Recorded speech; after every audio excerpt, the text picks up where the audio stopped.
अल्हम्दुलिल्लाहि रब्बिल आलमीन वल आक़िबतु लिल मुत्तक़ीन व अला आलिहि तय्यबीन व सहाबिहि ताहिरीन व उलमाए मिल्लतिहि व औलियाए उम्मतिहि व शुहदाए मुहब्बतिहि इला यौमिद्दीन। अम्मा बाद फ़अऊज़ु बिल्लाहि मिनश शैतानिर रजीम बिस्मिल्लाहिर रहमानिर रहीम।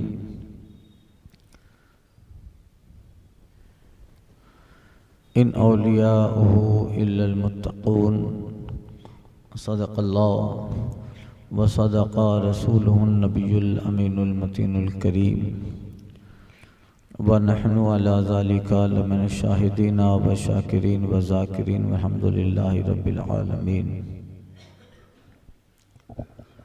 बारगाह रहमत आलम रहमत तमाम जाने आलमीन ताहा व यासीन मरकज़ अक़ीदत ख़त्मी मरतबत मुस्तफ़ा जान रहमत शम्अ बज़्म हिदायत नोशे बज़्म जन्नत शहरे यारे इरम ताजदारी हरम नौबहारी शफ़ाअत गुले बाग रिसालत ख़त्म दूर नबूवत हुज़ूर अहमद मुज्तबा मोहम्मद मुस्तफ़ा सल्लल्लाहु अलैहि वसल्लम में दुरूद मुक़द्दस का नज़राने मोहब्बत पेश करें। पढ़ें अल्लाहुम्मा सल्ली अला सय्यदना मुहम्मदिन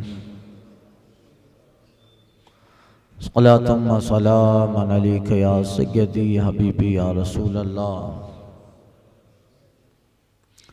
तुम्हारा रोज़ा है वो नो बहार या ख्वाजा, तुम्हारा रोज़ा है वो नो बहार या ख्वाजा, इरम से आती है दर पे बहार या ख्वाजा।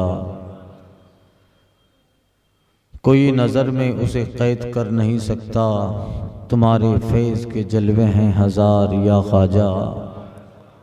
बचा लो आके ग़ुलामों को अब सितमगर से, बचा लो आकर ग़ुलामों को अब सितमगर से। हुए हैं जुल्म के वो तो शिकार या ख्वाजा। तुम्हारा प्यारा वतन है ख़ज़ां के चंगुल में, तुम्हारा प्यारा वतन है ख़ज़ां के चंगुल में। बना दिया है इसे रेगज़ार या ख्वाजा। जिसे भी एक दफ़ा हाज़री का शर्फ मिला, जिसे भी एक दफ़ा हाज़री का शर्फ मिला, वो आना चाहता है बार बार या ख्वाजा।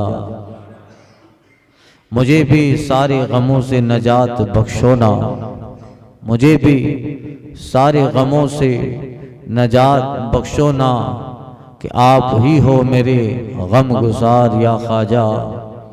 मैं आऊँ दर पे तुम्हारे तो किस तरह आऊँ, है रास्ते में बड़े कोहसार या ख्वाजा। पहुँच के दर पे तुम्हारे ये कहता है ज़ाहिर, पहुँच कर दर पे तुम्हारे ये कहता है ज़ाहिर। सुकून बख्श है बेशक तेरा मज़ार या ख्वाजा, सुकून बख्श है बेशक तेरा मज़ार या ख्वाजा। गुज़िश्ता बयान मैं सरकारी गरीब नवाज रज़ी अल्लाह ताला अन्हु का सफ़र मदीना तैयबा से आक़ा करीम सल्लल्लाहु अलैहि वसल्लम ने हुक्म इज़्न दिया, आप वहाँ से निकले और शाम और फ़िलिस्तीन तशरीफ़ ले गए। वहाँ से फिर बगदाद शरीफ पहुँचे। यहाँ तक कल अर्ज़ किया था, बगदाद शरीफ में उस वक्त हज़रत उस्मान हारूनी रहमतुल्लाहि ताला अलैह वहीं पे जलवाबार थे। आप उनसे अपने पीर और मुर्शिद से शर्फ़ मुलाकात करते हैं और वहीं पर आपने उस्मान हारूनी की खिदमत में जो उन्होंने कहा था वक्त चाश्त आया करो, कुछ बातें बताते, असरार देते, कुछ लिखवाते। आप 28 दिन तक वहाँ रहे और 28 दिन रोज़ाना वक्त चाश्त आप हज़रत उस्मान हारूनी की खिदमत में पहुँचते और वो जो लिखाते, वो बताते, वो तरबियत के कुछ गोहर इशाद फरमाते। ईमान बख्श, रूह बख्श आपकी वो नसाहे, वो नसीहतें और इस्लाम और मज़हब अहले सुन्नत पर तुली हुई एक ऐसी अजीम और बेहतर गुफ्तगू होती थी जिसको सरकार गरीब नवाज नोट करते।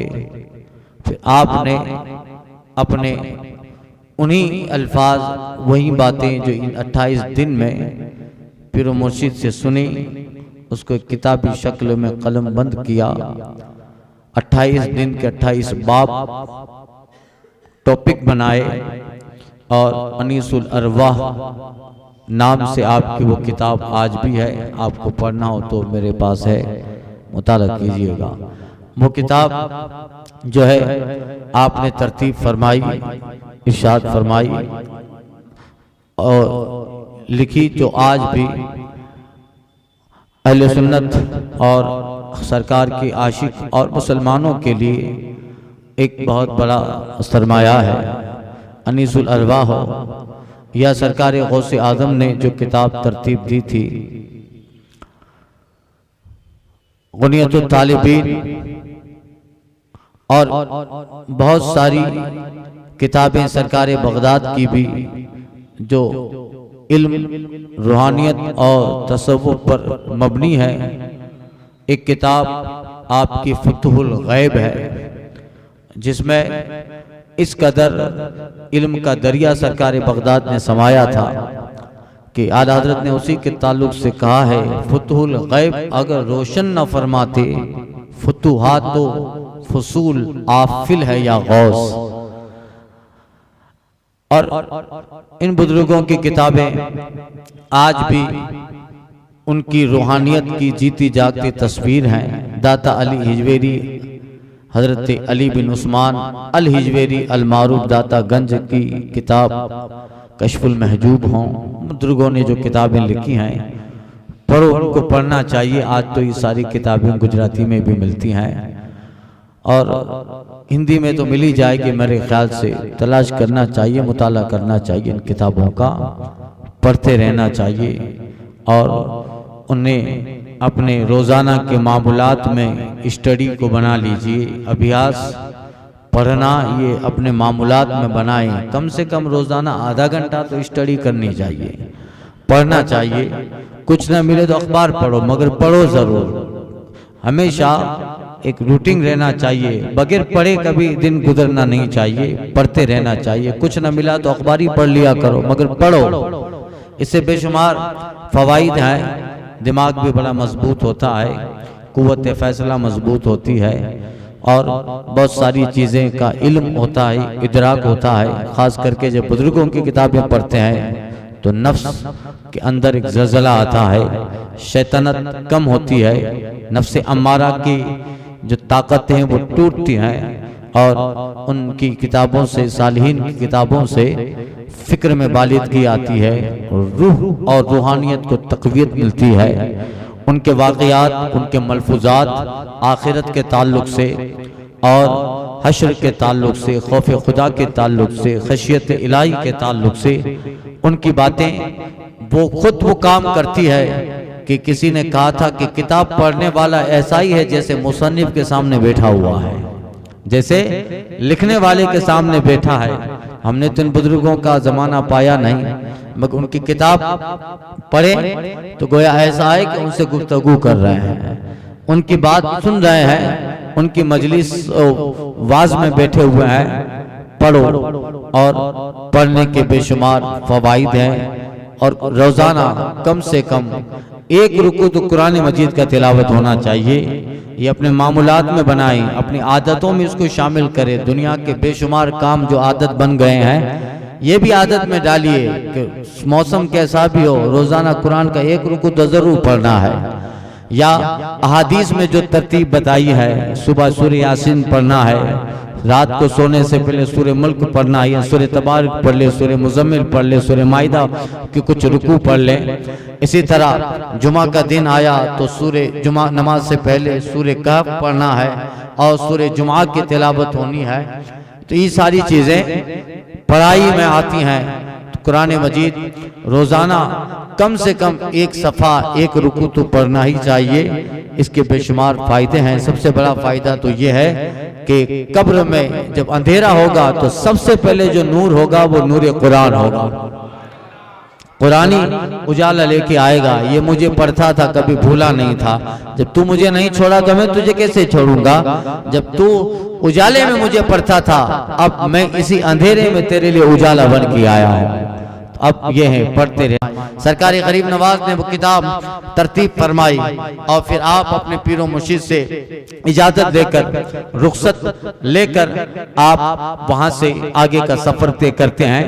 और चूंकि इतनी एक अजीम जिम्मेदारी सरकारी दो आलम सल्लल्लाहु अलैहि वसल्लम ने इरशाद फरमाई है, गए आप ईरान के इलाकों में पहुंचते हैं। सरकारी गरीब नवाज वहीं से बगदाद से अपने पीरो मुर्शिद से इजाजत लेकर बल्ख में गए।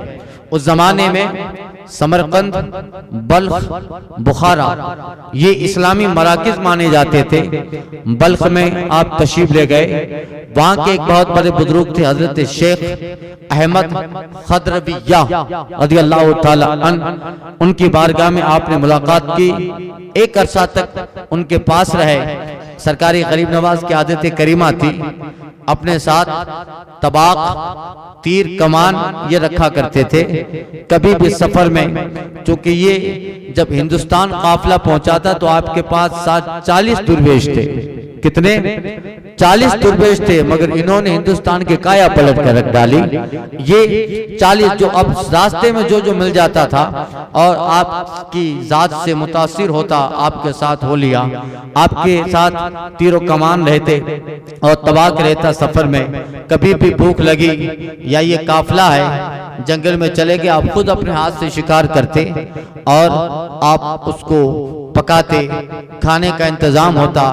ये एक नूरानी काफिला है, गोया अल्लाह अकबर। जहां रात हुई, क़याम किया, जिस फजा में रुके हैं वहां अजान से, तकबीर से, खुदा की वहदानियत के ऐलान से फजा को मुनव्वर कर दिया।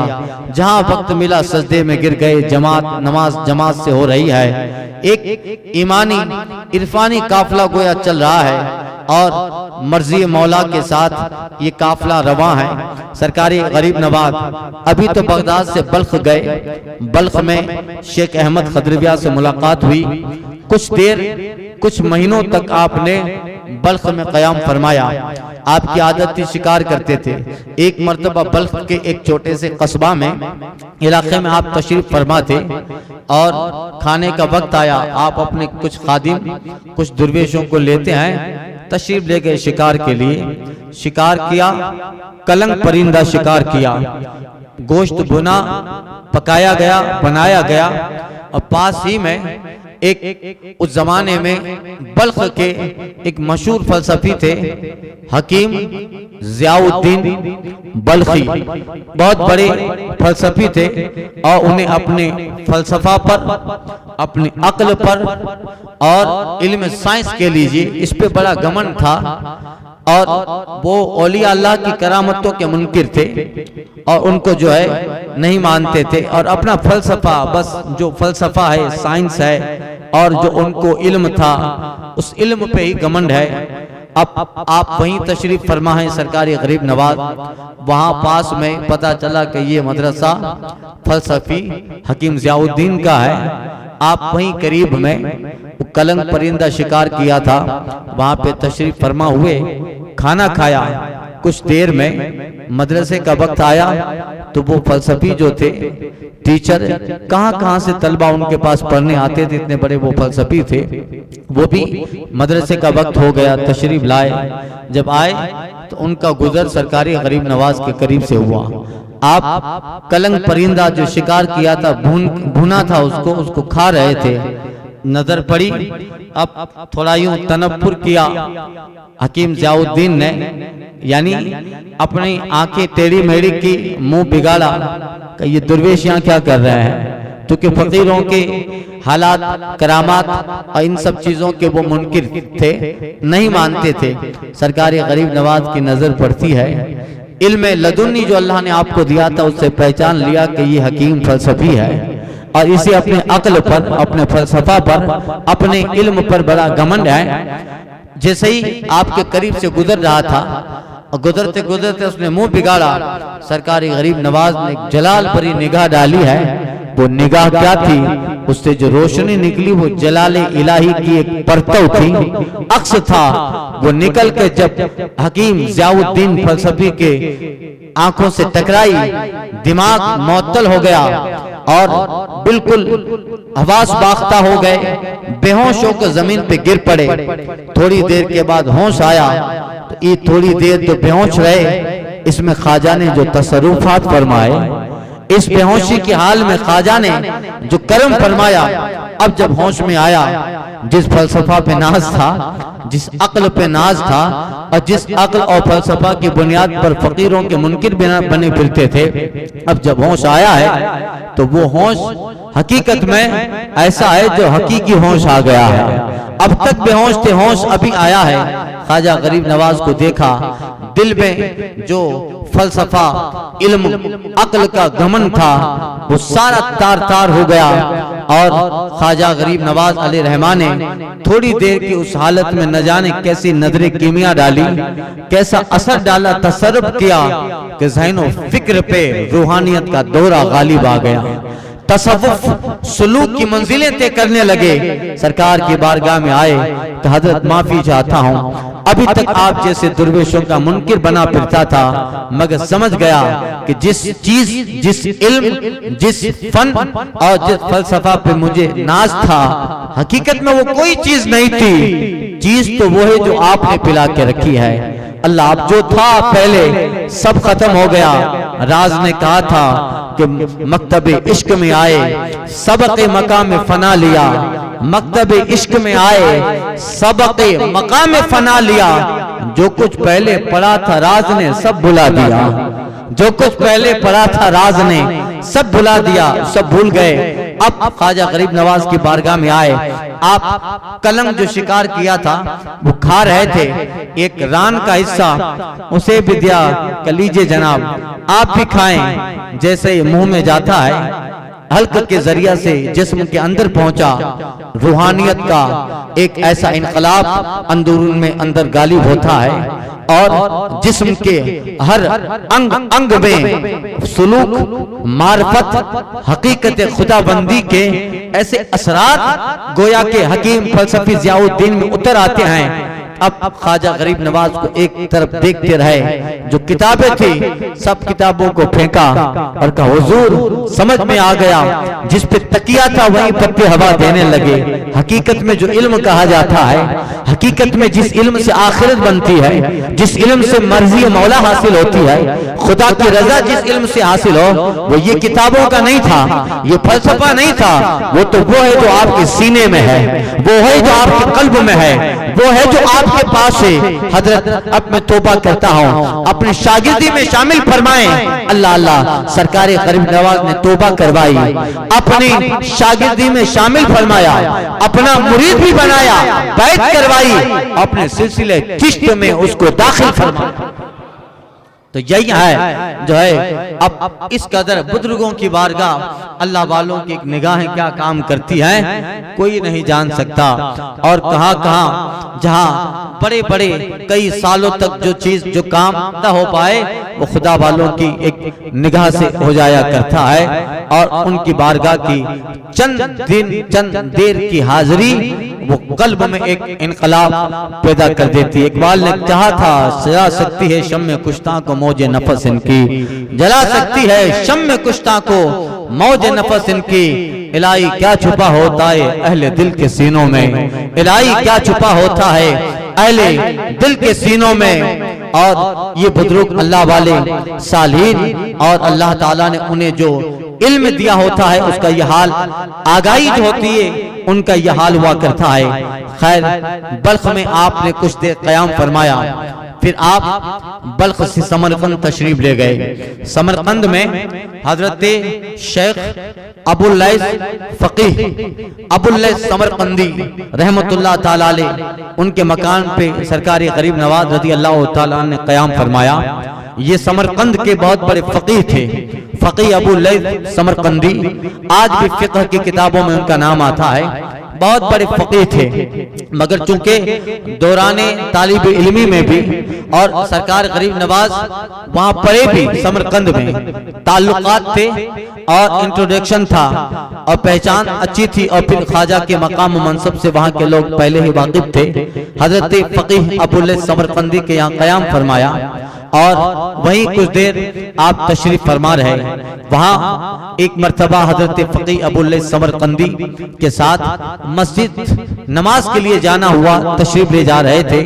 रास्ते में एक मस्जिद आई, वाक़या शायद मैंने अर्ज़ कर दिया है। एक मस्जिद आई, वो मस्जिद बंद थी। ख्वाजा गरीब नवाज ने पूछा हजरत फ़क़ीह अबुल लैस से, ये मस्जिद का हजरत, ये मस्जिद तो बन गई, मगर एक साहब है जिन्होंने इस मस्जिद के किबला पे एतराज किया और वो मानने के लिए तैयार नहीं। नतीजा दोनों जमात जो थी उसमें विवाद पैदा हुआ। एक जमात कहती है कि किबला सही है, और कुछ लोग, जो एक आदमी जिसने कहा था किबला सही नहीं, उसके साथ भी कुछ लोग हो गए।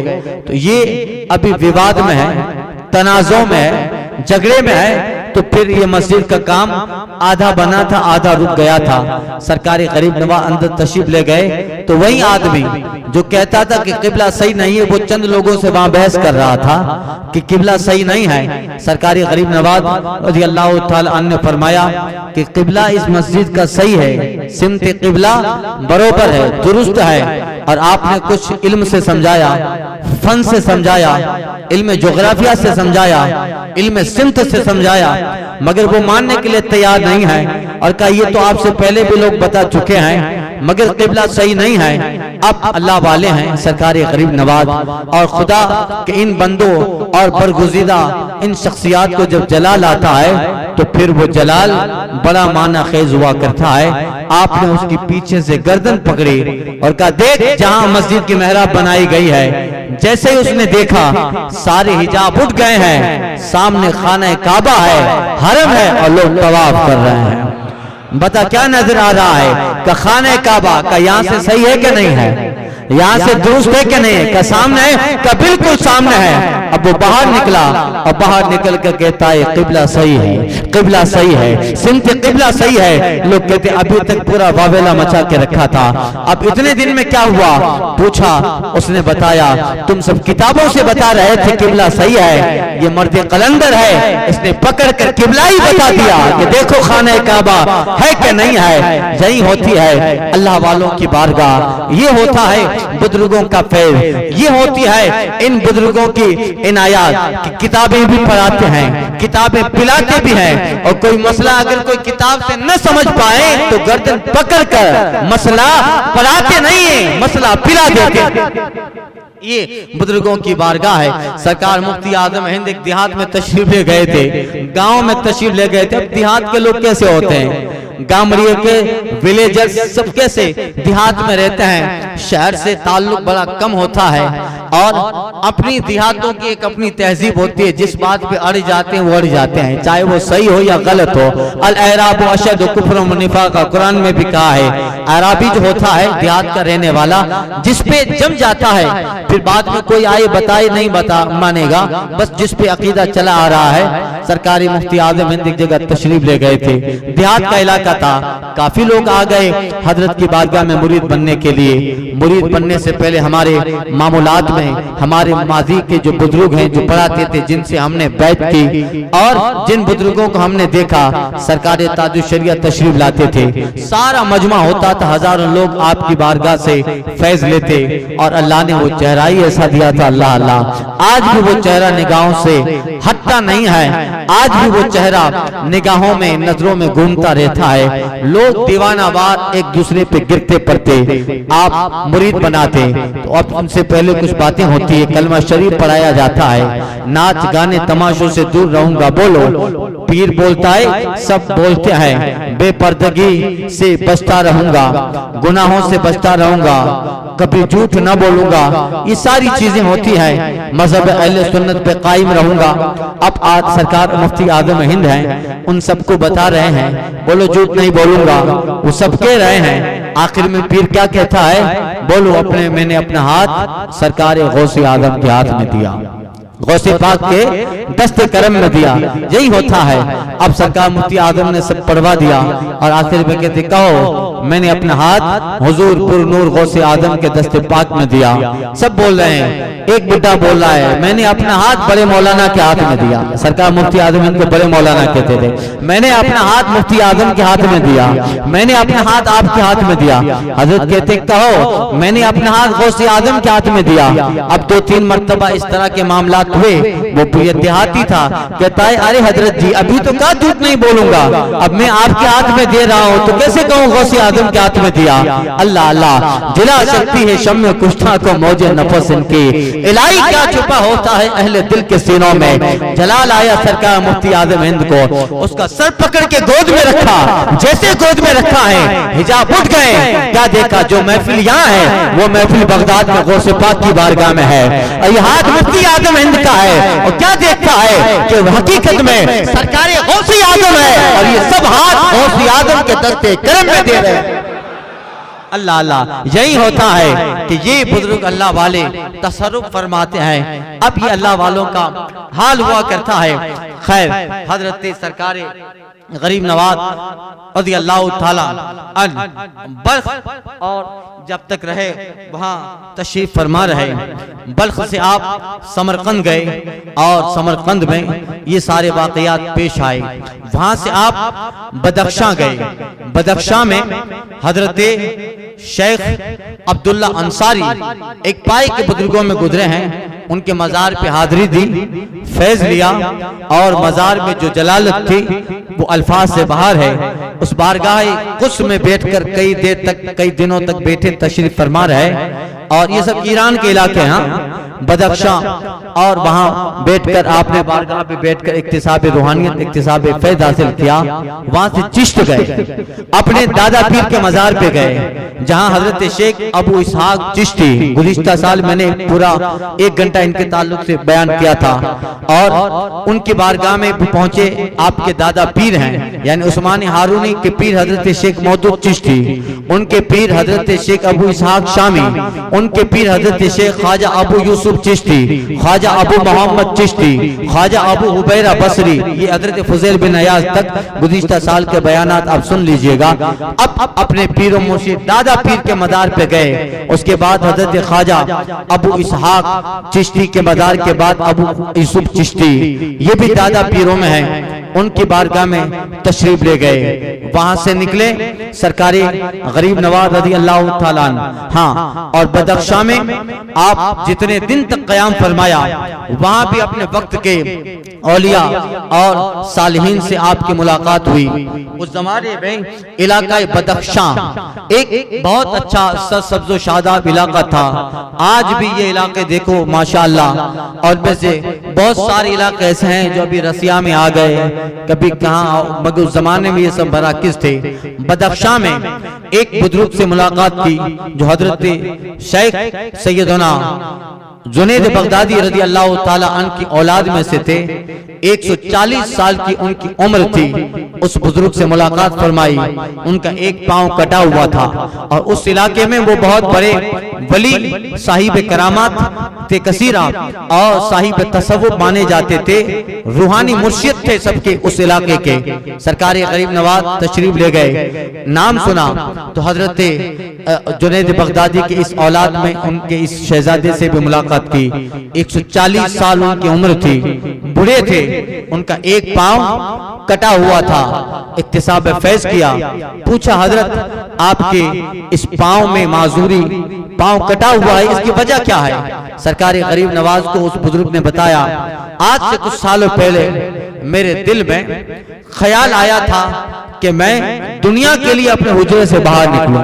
ये अल्लाह वालों का मकाम है, दुनिया की तलब के लिए बाहर निकलूं। कोई काम रहा होगा जो काम इबादत में नहीं होगा, दुनिया के लिए कोई काम करना था।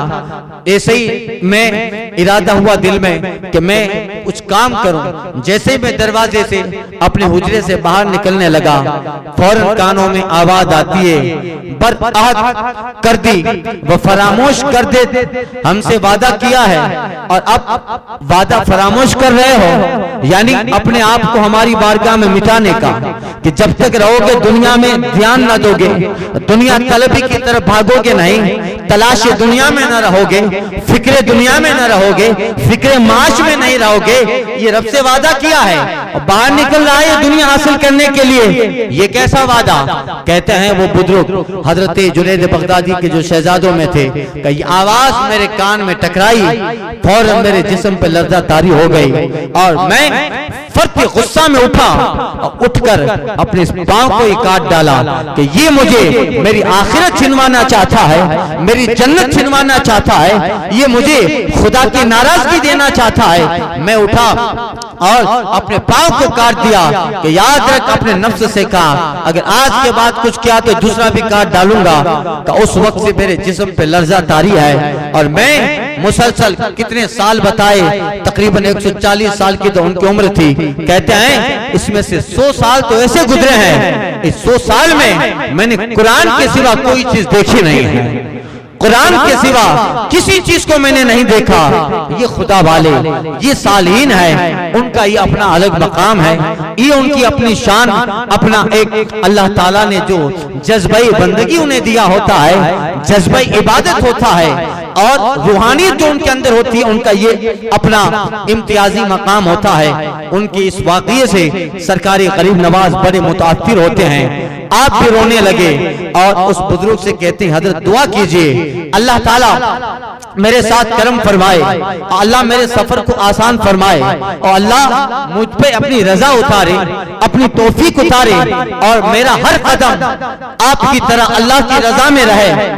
उस बुजुर्ग ने दुआ फरमाई, हंसे भी उस वक्त और फरमाए मोइनुद्दीन तुम्हारा मामला अलग है, मोइनुद्दीन तुम्हारा मामला अलग है, तुम जाओ तुम्हारे साथ कुछ ना होगा, तुम्हारे तो रास्ते बना दिए गए हैं, मंजिल बना दी गई है और जहां पहुंचना है मोइनुद्दीन उस जगह जगह तुम्हारे लिए आकाए करीम की जानिब से इंतजाम पहले ही मुहैया है। अल्लाह अल्लाह। अब दुआ लेते हैं, यहाँ से चले बदख्शां, बदख्शां से आप चलते हैं और सब्जावार आए, बदख्शां से चले चिश्त आए, ख्वाजा अबू इसहाक शामी चिश्ती की बारगाह में हाजिरी दी दादा पीर, और हजरत शेख ख्वाजा अबू यूसुफ चिश्ती की बारगाह में हाजिरी दी दादा पीर है। वहां से चले आप सब्जावार आए, ईरान का इलाका सब्जावार हकीकत में सब्जा का इलाका था, बड़ा खूबसूरत हसीन मंजर दे रहा था, बागात बगीचे और हुस्न था जो उस इलाके का।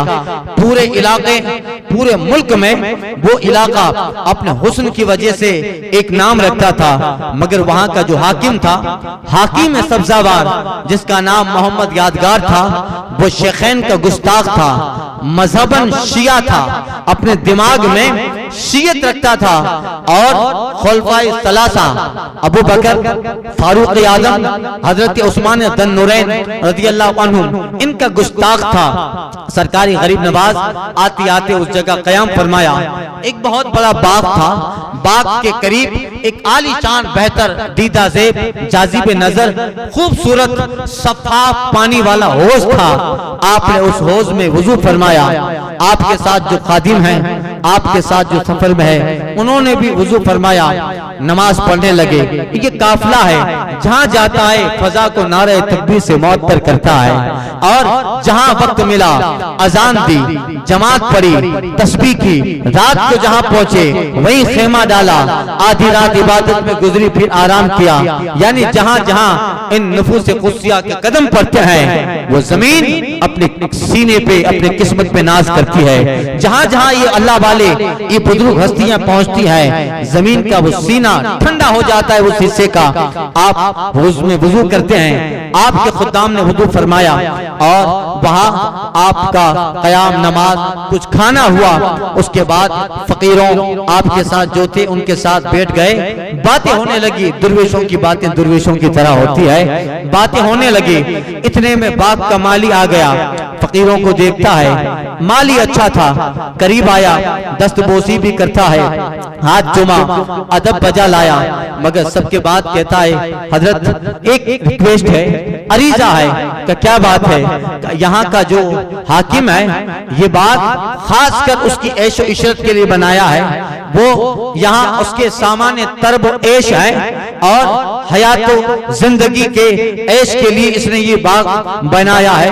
वो कभी कभी यहाँ आ जाता है और यहाँ का जो हाकिम ये सब्जावार का है मोहम्मद यादगार, अपने दिमाग में शिद्दत रखता है और शेखैन का गुस्ताख है और खास करके आप जैसे दुर्वेशों फकीरों को देखता है तो जल जाया करता है, भून जाता है। लिहाजा हजरत आपसे माजरत है, आप नमाज पढ़ लिए, इबादत कर लिए, आपने यहाँ क़याम कर लिया और आपके हुजूर से ये जगह भी मुनव्वर हो गई। हुजूर मैं नहीं चाहता कि वो गुस्सा जलाल वाला और वो दिमाग में तकब्बुर रखने वाला हाकिम आए और आप जैसे फकीर और दुर्वेशों के सामने बेअदबी करे, मुझे अच्छा नहीं लगता है, आप तशरीफ ले जाएं। मगर हजरत सरकार गरीब नवाज मुस्कुराते हैं, कमाली तू फिक्र मत कर, तेरे बादशाह से हम निपट लेंगे, उससे हम लोग जान लेंगे। अल्लाह अल्लाह बैठे रहे, दुर्वेशों की मजलिस, बातें होती रही। उसके बाद कुछ देर गुजरी थी, इत्तेफाक देखिए कि हाकिम सब्जावार आ गया। जैसे ही आया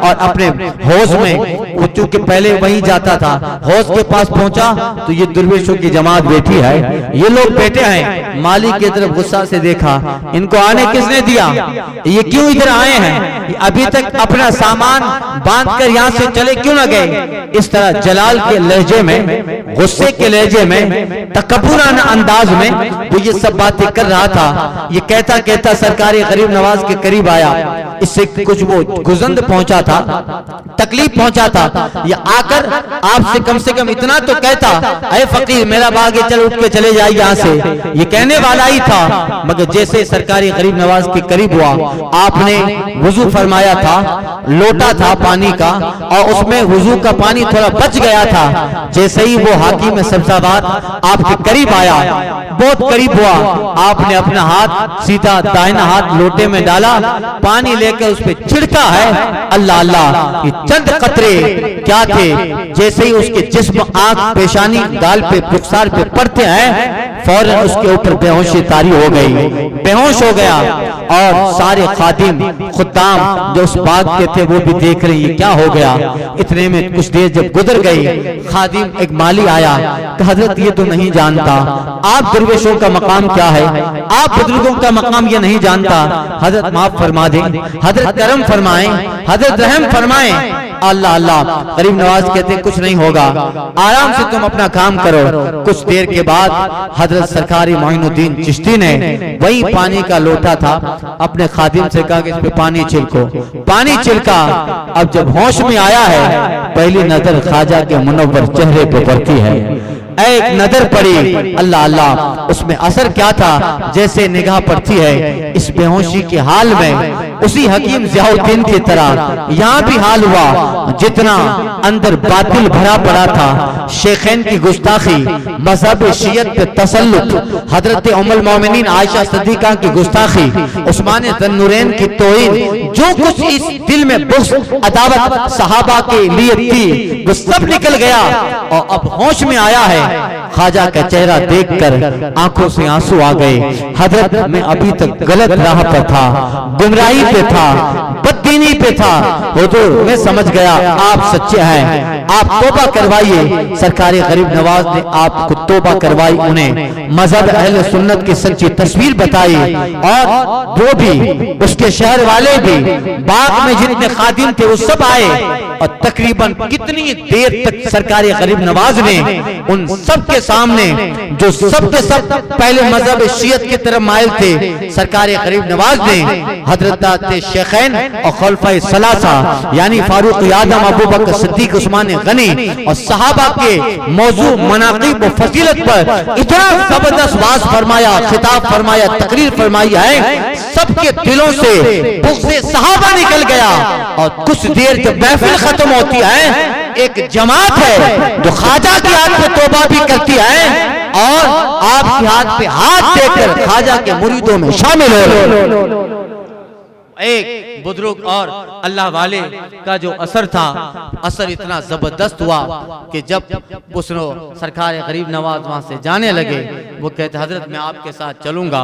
रिवायतों में है इस सफर में नहीं, मगर वापस उसी जगह से सरकार आए और हिंदुस्तान के लिए जवाना हुए थे दूसरी मर्तबा, तब उनको साथ में लिया था।